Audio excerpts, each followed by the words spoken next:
Now, of course, the counter-argument to that would be that nobody has yet been given the opportunity to test that, because what is being reported as happening is that some of the executive of the APC in Imo are the ones who seized the result sheets, because that was what Governor Korocha's allegations were, that they seized the result sheets and ran away to Abuja. They couldn't even do it in Owerri itself. They ran away to Abuja to go and write those results, and that no ward congresses took place anywhere in Imo State for the APC.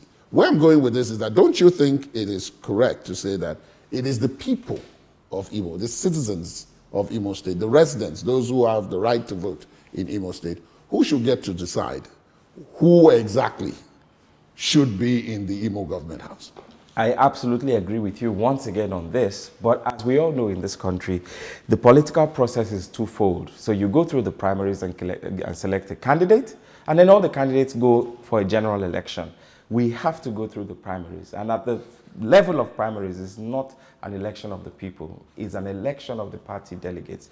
If there's an allegation, again, I can't speak for the party, the APC, but if there is an allegation that all the leaders connived to write results in Abuja, then I'm sure the party have their internal processes and mechanisms. I know that for every Congress, there is an appeal process and a procedure. I'm sure the governor can avail himself the opportunity of going through their internal conflict resolution mechanisms. We read in the press how he ran to the president, and the president, what? Referred him back to follow the party laid down processes and procedures. That is the normal thing anybody can do. I do not think two wrongs can make a right. It's not right for a group of people to sit down in Abuja and write the result. It's also not right, if it is true that they did that, it's also not right for a governor or anybody to want to, what is his interest in the result sheet in the first place? We read where a sitting senator had 4 of his aides arrested with APC result sheets in a hotel in Abuja. Why is there so much interest in result sheets when we're going through elections in Nigeria? Everybody should get out there and allow the people to vote. Nigerian democracy has evolved to the point where I believe our votes should count. Look at what happened in Kaduna at the elections last week. The PDP, the opposition party, took some councils because they relied heavily on electronic voting. We cannot continue to do the same thing for 37 years, 40 years, 50 years and expect a different result. I think it's high time that our democracy advance to the stage where we allow the process run. I think the APC generally have serious questions to answer in terms of all the congresses held across the nation. So many of the people who will be listening to you say this will say that, considering the fact that only not so long ago the PDP was mired in its own crisis, yes, you sound very self-righteous to be saying this at this point. The truth is that two wrongs do not make a right. If you're riding on the wind of change, you better have some change to show. You cannot ride in on the wind of change and continue business as usual. That is deception.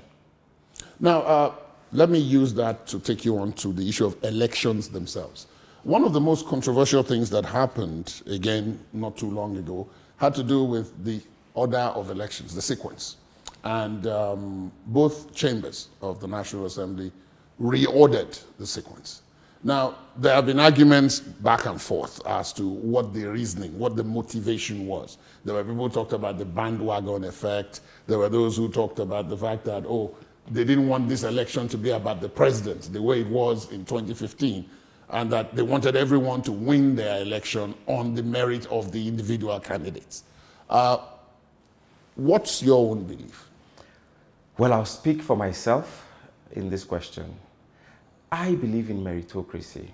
Having studied closely the elections, the previous elections we have had in Nigeria, and having participated in 2015, I can tell you that there's a lot of bandwagon effect in Nigerian politics. And I think that for us to get our best 11, to put our best foot forward, we should allow people to be evaluated based on their own capacities, what they promise to deliver to the people in terms of governance. That is why I would have voted for the sequence, the reordering of the elections for 2019. I don't think that it brings the best into the Congress, for instance, the National Assembly, for instance, where you have people who have come to do the same work, get the same compensations, but they don't have the same capacities. It is not fair, it is wrong, and I think that having run elections the way we have run them over the years, trying new things, I don't know why Nigerians particularly, well, we're running a government of change at the moment, but when it comes you to say change, that with a smile. yes, because, because you don't believe yes, that. I don't believe that. I think it's the biggest fallacy in Nigeria today is this change mantra. And we can sit here all day and take ourselves one-on-one on different layers. But I think that for running the elections the way we have continued to run them over time, there is nothing wrong if we decide as a people, and this is the beauty of democracy, we come together and take these decisions. Sometimes we could reorder the sequence, and down the road we find out, hey, this is not working. Let us go back, revert to status quo. But to say that, no, it must continue to be like this without empiricism, without experience, without, experimenting, is wrong. I think that we should open up ourselves, whether we're going to be the beneficiaries or not, to change, true change that would mean something different to our people that we're trying to deliver. Right now, it appears as if the parliament, what people call the parliament, or in this case, the National Assembly, appears to be under some kind of siege. And what do I mean by that? It's as if it's been buffeted. The other day, the Senate's mace was stolen. Senators are on trial for murder charges, gun running. House of Reps members, too, are in the crosshairs. Ministers get invited for budget defense, they don't come. And when you say, well, why can't you come? They send a director in the ministry and so on. Do you think this speaks to an assault on the National Assembly or democracy, or does it speak to something deeper? I think that everybody in Nigeria is a stakeholder in this country. And I think we all have our different roles to play as we seek to deliver democracy or governance to our people. I think that it is a shame when the three arms of government will not get along or do not get along. I see no reasons why. There's absolutely nothing at stake beyond deliverance of good governance to our people.